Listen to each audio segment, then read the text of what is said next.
Bobrisky never spoke to me. I have never met him. I do not know him from Adam. He was alleged to have spoken to my son. Finally, Falana himself has come out to speak on this trending issue between Bobrisky and Very Dark Man that his name was mentioned. Now, speaking on Channels Television, he said that he has never spoken with Bobrisky or know him from any Adams. Now, on the side of name defamation, or should I say character defamation, I will allow you to listen to what he has to say concerning that side. And after that, I'll be back. But as you are listening, don't forget to share and also subscribe to my channel if you are enjoying my kind of content. For more updates, let's go there. Just Mr. Falana, just before you get this, is the first time some of us are seeing you in public after that very controversial story involving VDM and Bobrisky. What exactly is your own side of the story in this matter? Well, so I think it's a question of infantile radicalism. Some of our young people are just not prepared to look at the provisions of the law with respect to the law on defamation. So they just simply go out there to embarrass people. I can say this without any fear of contradiction. I have assisted 280 people, convicted people, at home and abroad, to get pardon. On one occasion, 200 Nigerians were convicted in Libya for drug-related offenses. But because the trials were conducted in Arabic, and none of them spoke Arabic, I petitioned the African Commission on Human and People's Rights. That commission, at our instance, I did a petition on behalf of SERAP. At our instance, the commission issued a provisional order, like an injunction, restraining the government of Libya from executing the Nigerians. I think Abike Dabiri was then the chair of the Diaspora Committee of the House of Reps. That committee had appealed to the federal government in vain. But based on our intervention, the court issued an order, and we wrote to, 2 months later, President Gaddafi, the late Muammar Gaddafi, became the chair of the African Union. And we took advantage of that to write to him and appeal to him to pardon this Nigeria by complying with the judgment of the African Commission. And that if you do not, you will be showing a bad example as the leader of the continent, as the chair of the African Union. President Gaddafi granted our request and granted pardon to the 200 convicted Nigerians on death row. They were deported and brought back to Nigeria.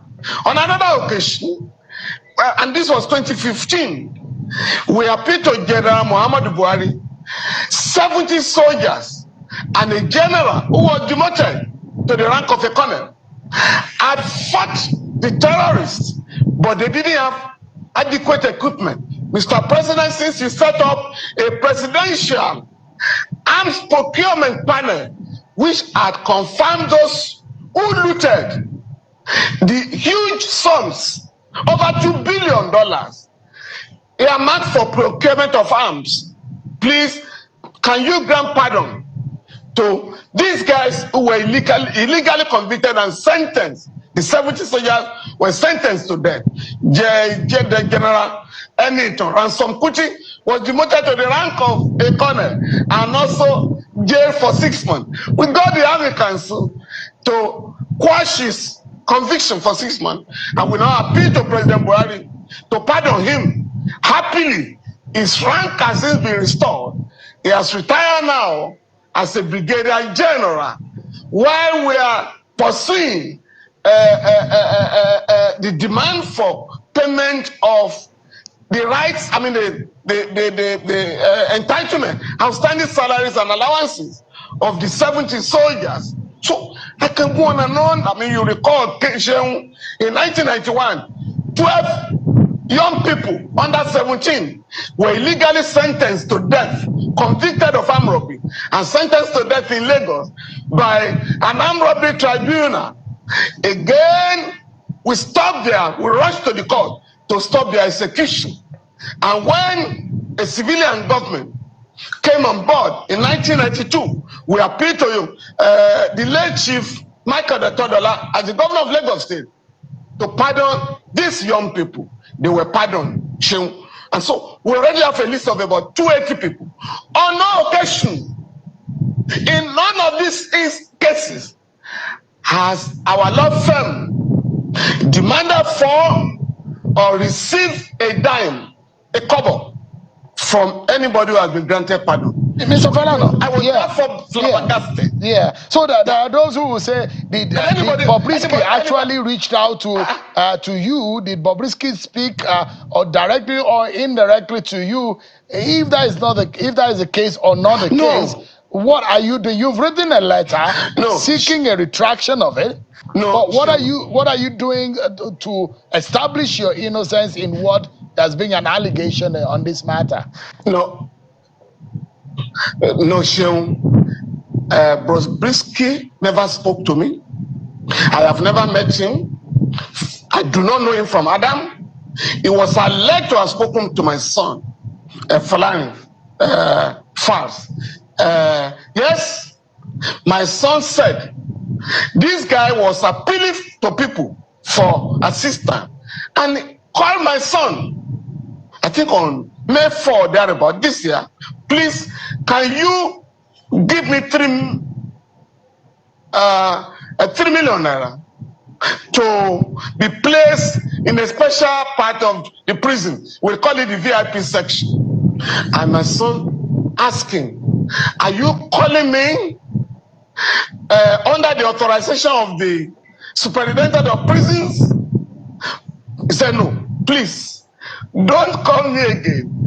I'm unable to assist you to bribe the prison authorities. And be very careful, since you're already in jail for an offense. Please, if you are going to come in next time, you either do it through the superintendent or you write a letter endorsed by the prison authorities. And that was the last. Somebody now said he listened to a tape somewhere and went out to lampoon and rather defame me by saying the guy had spoken to me. Of course, we are going to examine the call logs. And my son has also said, this was the guy who originated a call to me. My son has never negotiated fees on behalf of anybody. On the contrary, my 3 children normally refer people who need assistance to me, and not those. In fact, my wife was asking our kids recently, why are you always sending people who are not able to pay our fees? Next time we are going to be charging you. So this is the position. Now what I'm going to do, I have resisted the temptation to file a criminal complaint because I'm leading a team of lawyers in West Africa campaigning for decriminalization of freedom of expression. We have succeeded.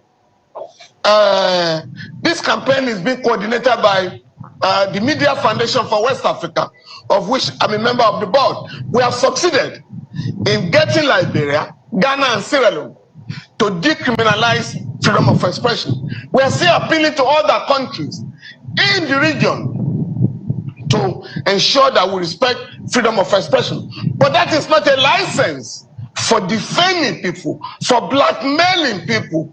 And what we are saying, if you are defamed, in the words of the late Justice Olatawura, in the case of Otawankwa and the state, if you are defamed by anybody, please go out there and sue for libel, where you put your own character in issue.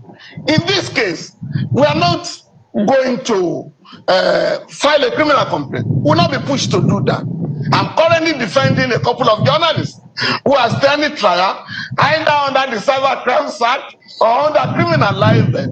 But what we are going to do is to embark on civil proceedings with a view to restoring our integrity, my own name and that of my son, so that nobody will simply rush to the social media to defame any Nigerian. We want to make an example. In this case, we have asked for a retraction and an apology rendered to us.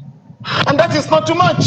And if we don't have a retraction, an apology acceptable to us, accepted by us, we are certainly going to initiate civil proceedings in the High Court. Yeah, Mr. Falana, because this is actually not, I mean, I'm saying for the sake of the public who have not seen or heard from you in this matter, who have the benefit of hearing your own side of the story, and that's why I brought it up. But I know how painful this could be, especially if you have built a reputation over the years. Now, the question here. Yeah, the question, quickly, Mr. Falana, because of the main subject for which I invited you. I'd like you to touch on the fundamentals, aside the defamation or the libelous angle to this matter. Is the alleged corruption involved in our correctional service or with the EFCC about the withdrawal of a money laundering case dependent on a possible inducement? Just in about 60 seconds, Mr. Falana, so that we can get to the substantive matter for which we are here. I'm a former inmate of the correctional centers in the country. I also do prison work.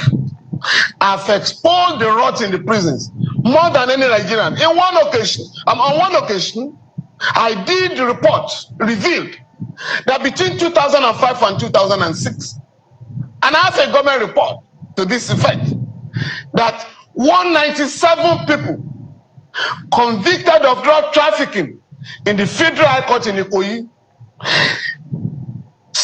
convicted and sentenced to prison terms without any option of fine, never made it to any prison in Nigeria. Never. When I petitioned the authorities, I think they declared them wanted. Only one was found. The rest went back to the trade. I'm still pursuing this matter. Secondly, everybody who has been to the prison, either as an inmate, an awaiting trial person, or a convict, knows that in every correctional center in Nigeria, there is a VIP section. It is called the White House. It's for big people. It's for big men and women. If you are a man of means or a woman of means, and you are detained in our prisons or correctional centers, you are going to be accommodated in the VIP section in the White House. So I'm rather surprised that the House of Reps was pretending not to know this, that a panel is being set up to know the state of our correctional center. But the Correctional Services Act of 2019 has made adequate provisions for checking the excesses of prison officials.